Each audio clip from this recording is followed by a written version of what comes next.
Merci de nous rejoindre pour cette troisième partie de l'Africa Newsroom. Nous sommes toujours en compagnie de Blaise Ndoumbé-Youm, psychothérapeute et chef d'entreprise, Pape Kabo, analyste politique, Bara Ndiaye, consultant en innovation technologique. Alors nous parlions donc de cette réforme agraire annoncée il y a plusieurs mois en Afrique du Sud et donc toujours attendue. Pardonnez-moi, Bara Ndiaye, vous voulez intervenir? Effectivement, je voulais juste par rapport en fait à l'argumentaire de Blaise ajouter en fait que sur ce terrain-là, on rencontre le spectre de ce qui se passait au Zimbabwe. Et ce qui se passe, c'est que, je le disais, mes papes n'étaient pas tout à fait d'accord avec moi parce que ces banques-là, en fait, qui sont en Afrique, on peut se passer de la Netbank et d'autres banques d'investissement et des banques de crédit. On peut converger et aller vers la création des coopératives, des banques intermédiaires qui ne sont pas forcément dirigées dans les conseils d'administration. On ne trouve pas forcément ces grands mammouths de la finance internationale. C'est-à-dire qu'il y a des banques marocaines aujourd'hui assez puissantes, il y a des banques kenyanes qui sont en train, des banques marocaines par exemple, qui investissent beaucoup au Sénégal, qui donnent des crédits de construction, etc. et qui sont bien implémentées dans la zone Afrique de l'Ouest. Pape ne me contredira pas. Et donc, ce qui se passe, c'est qu'effectivement, il y a les banques occidentales qui protègent en fait et qui sont contre, sans le dire, cette réforme agraire. Mais cette réforme s'impose, je suis en phase avec, elle s'impose dans la mesure où il y a un vaste réseau de propagande qui existe aujourd'hui parce qu'il y a à peu près 15 000 Bauer qui ont émigré en Russie. Et quand ils sont arrivés, ils ont dit au ministère des Affaires étrangères qu'on est persécuté. C'est-à-dire que là, on demande l'asile carrément. C'est-à-dire que mon pays est en guerre, on me tue. Et ça, ce n'est pas admissible parce qu'il y a 25 ans en arrière, c'est carrément l'inverse qui se passait. On a vu la sordide histoire des paysans qui ont été jetés à la fosse aux lions. Donc ça, c'était juste une petite parenthèse. Mais donc moi, je pense que la réforme, elle est nécessaire. Il faudra par contre du temps pour étudier la forme pour la mise en œuvre. Et comme je l'ai dit, le fait de toujours restituer à l'ancien propriétaire qui s'est approprié cette terre illégalement il y a 100 ans et qui s'est arrangé pour que ce soit légal au fil du temps, cette personne puisse détenir un pourcentage de sa terre quand même et que l'autre partie soit attribuée à un Sud-Africain noir qui sera accompagné dans le processus d'assimilation des techniques de culture pour garder le même niveau de production. Zara, juste une petite observation psychologique à ce moment-là. Bon, là, c'est un peu mon rôle. On demande aujourd'hui des compensations à ceux qui ont volé des terres. On leur dit, les gens qui ont volé quand même des terres, qui se sont appropriés, utilisons les mots qui sont, demandent aujourd'hui pour les avoir exploités, qu'on les rembourse du temps, etc., avec des garanties. Mais a-t-on remboursé aux Africains, et notamment Sud-Africains, en l'occurrence, ce qu'on leur a pris et le temps perdu? Autant qu'on ne veut pas de revanche, mais autant il faut des équilibres. Et il l'a dit, Pape, il faut à un moment donné quand même trouver des équilibres et arrêter cette idée que ceux qui ont plus causé du tort aux autres, même si économiquement c'est viable, on est d'accord, mais psychologiquement, pour les populations qui ont été sous apartheid pendant tant d'années, qui ont été expropriés de leurs terres, qui ont été déplacés, c'est quand même beaucoup plus traumatisant que voilà. Donc simplement, si on ne développe pas de stratégie, je reviens dessus, on ne s'en sortira pas non plus. Alors beaucoup posent la question du droit international. Pour certains partis de l'opposition, cette réforme va à l'encontre du droit international. Est-ce qu'on pourrait par ailleurs revenir à l'ancienne formule qui était préconisée notamment par le président Nelson Mandela sur le volontariat et de l'acheteur et du vendeur des terres agricoles? Cette réforme va intégrer cet aspect-là. Parce que je le disais tout à l'heure en aparté, que lorsque le président Mandela est arrivé au pouvoir et au moment où il partait, il avait bien mis le doigt sur cette réforme agraire qui s'imposait et qui allait se faire dans la douleur. Entre deux mots, il faut choisir le moindre. Il y a deux mâles. Il y a un mâle par ici, il y a un autre mâle par là-bas. Là, ceux qui vont souffrir, c'est une minorité de capitalistes. Ce sont des pertes de capitaux. On ne peut pas maintenir la majorité de la population dans la souffrance, dans la dépendance et dans un besoin éternel pour la satisfaire une petite minorité. 4% des terres arables pour la majorité de la population, ce n'est pas tenable. C'est une bombe. Cette réforme-là, on l'a fait aujourd'hui. On ira vers la paix, on ne la fait pas aujourd'hui, on restera dans cette situation extrêmement instable qui, à un moment ou à un autre, mènera à une explosion. Il faut la faire et, croyez-moi, ceux qui crient aujourd'hui au loup, leurs préoccupations sont prises en compte. Ils ne seront pas grandement perdants. L'exemple de Blaise comparé à la question de l'esclavage, elle revient. Les propriétaires, enfin, entre guillemets, ceux qui avaient des esclaves, au moment de l'abolition de l'esclavage, en 1848, ils ont été indemnisés parce que leurs esclaves étaient considérés comme des biens meubles. Donc, du fait, dans la mesure où ils se séparaient de ces biens meubles-là, ça a été quantifié, valorisé et ils ont été dédommagés en conséquence. Ici, le même principe va courir, quel que soit ce que cela va coûter, mais croyez-moi, il vaut beaucoup mieux investir dans cette réforme-là pour apaiser la tension au niveau intérieur et maintenant, booster la production va remonter très vite parce que les besoins de consommation des Sud-Africains eux-mêmes est tel qu'ils vont se mettre à travailler. Et puis les autres qui avaient investi sur un outil de travail ne le perdront pas parce que l'outil sera là.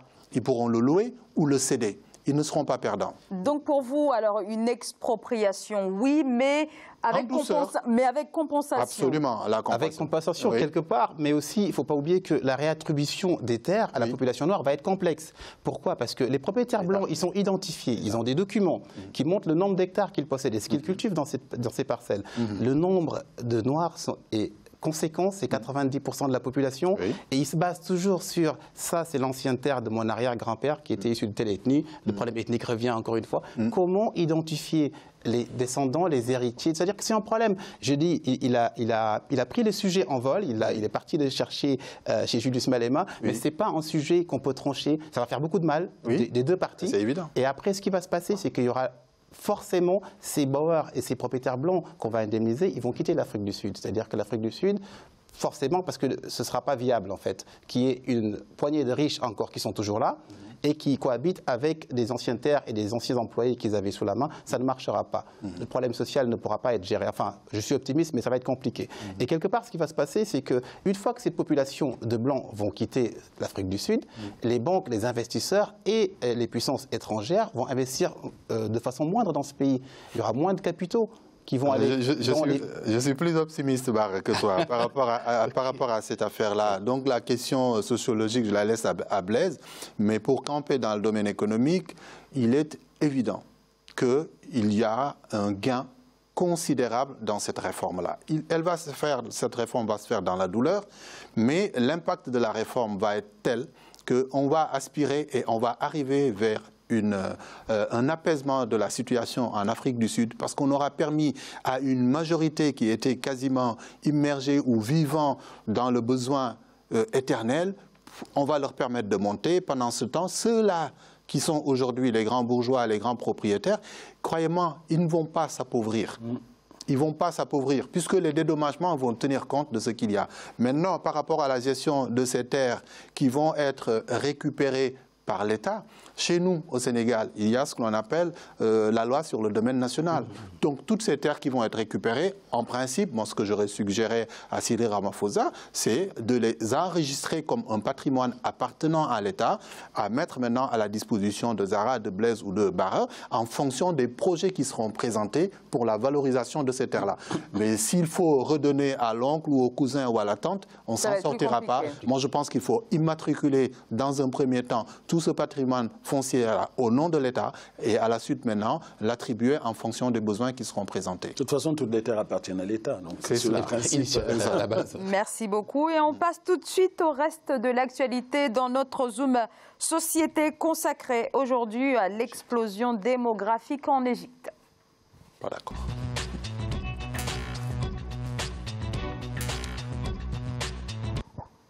Alors en Égypte, la démographie prend plus que jamais des allures de bombe à retardement dans la capitale, par exemple. On compte aujourd'hui 20 millions d'habitants, 50 000 habitants au kilomètre carré. La capitale est au bord de l'asphyxie. Pour y faire face, le gouvernement annonce la construction de villes nouvelles réparties sur tout le territoire. Solène Duplessis. 20 villes nouvelles devraient être construites en Égypte, un programme ambitieux annoncé par le Premier ministre Mostafa Madbouli. Parmi ces villes figure le projet pharaonique de la nouvelle capitale administrative, construite en plein désert.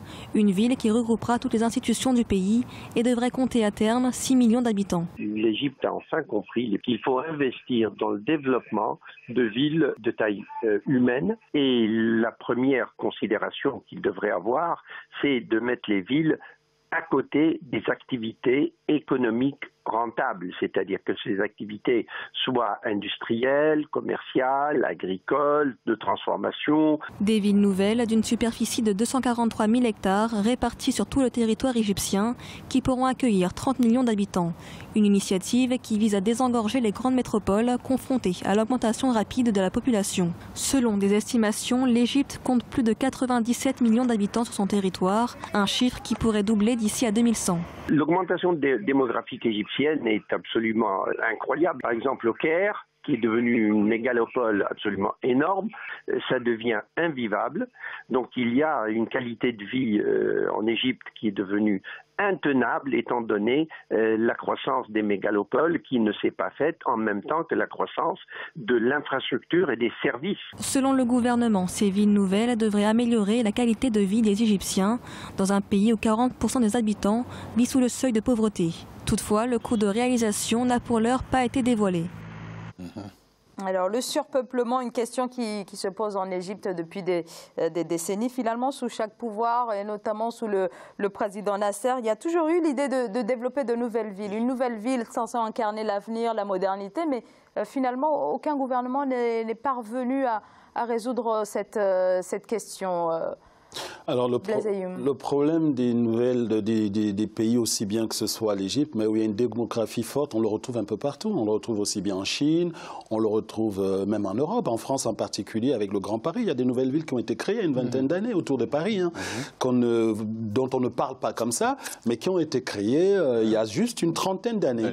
Voilà, et qui ont, qu'on appelait d'ailleurs à l'époque des villes dortoirs, qui n'étaient pas économiquement viables en tant que telles, parce qu'il n'y avait pas d'activité économique, mais qui servait simplement à désengorger les centres-villes, notamment le centre-ville parisien, pour parler du cas de Paris.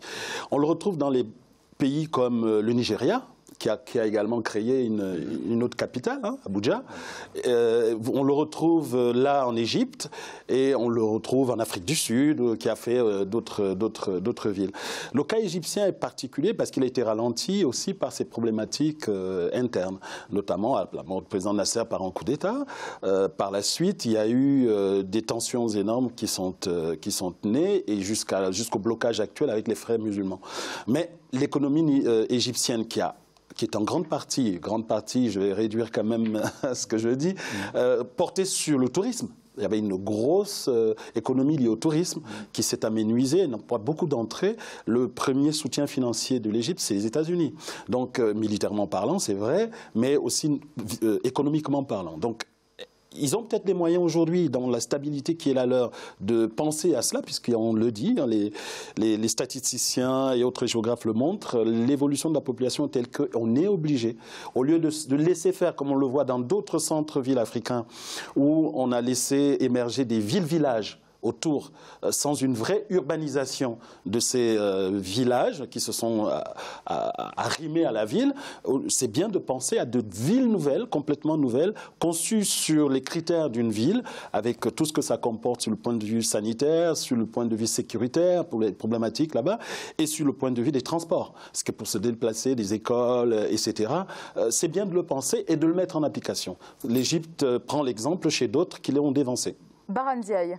Effectivement, c'était bien dit dans le reportage tout à l'heure que la croissance en fait, de la mégalopole ne s'est pas faite en même temps que la croissance des services et autres. Cela s'explique par deux facteurs en fait.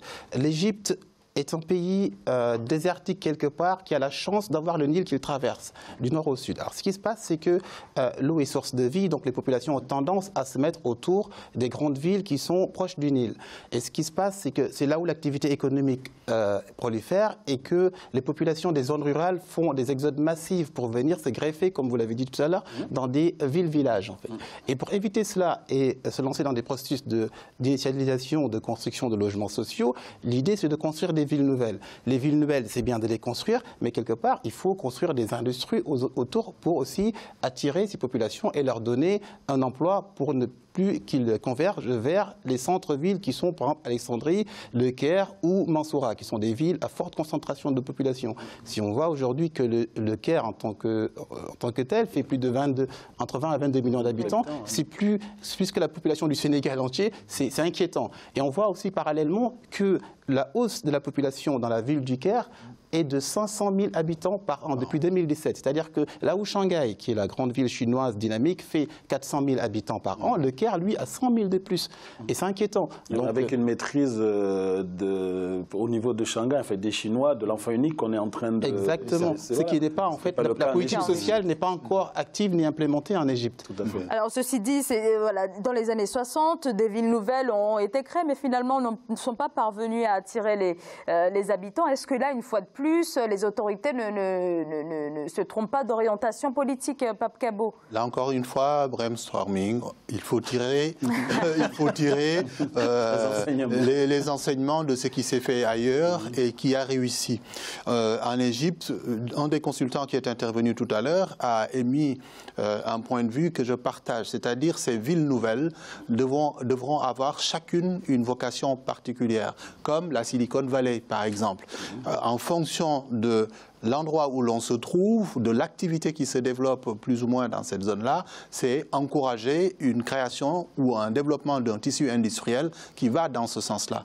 Dans un premier temps, cela aura pour effet de fixer les populations autochtones qui y sont, et dans un second temps, d'attirer des capitaux et d'autres personnels qui viendraient plutôt pour y vivre. Je pense que là, par exemple, où j'ai un gros problème, c'est par rapport aux chiffres. Que la population égyptienne puisse doubler, je n'y crois pas tellement. Je n'y crois pas tellement. On est aujourd'hui à 97 millions d'habitants. Arrivé à 200 000 habitants. Alors, il y a à peine quelques années, même pas 10 ans, la population était à 78 000 habitants. Donc oui, c'est énorme. Je veux bien, mais il y a quelques années, les progrès techniques ne sont pas les mêmes. Aujourd'hui, les mamans travaillent. Ce n'était pas le cas à une certaine époque. Aujourd'hui, les mamans donnent moins d'enfants qu'avant. Elles aspirent à un mieux-être. Et les hommes, aujourd'hui, sont sensibles à ces éléments-là. Et le coût de l'éducation d'un enfant est extrêmement élevé en Égypte comme ailleurs. Et les gens en sont conscients. Ces chiffres-là, c'est généralement des chiffres avancés par des experts qui montent des études pour inciter à prendre du crédit en vue d'eux. Et je pense que ce projet de création de villes nouvelles a incité ou a poussé à la conception ou à mener des études qui, pour moi, du point de vue démographique, ça me pose un problème. Parce que la question de la fécondité féminine et la question de la, de la croissance économique, ce sont deux courbes qui, à un moment donné, vont se croiser. Je ne crois pas que les mamans égyptiennes aujourd'hui seront encore prêtes, d'ici quelques années, à enfanter à hauteur de 5-6, comme c'est le cas aujourd'hui. La tendance, elle est plutôt vers la baisse. Donc plus de 100 millions d'habitants au cours des prochaines années, vous n'y croyez pas? Non, je n'y crois pas. Plus de 100 millions d'habitants qui viendraient...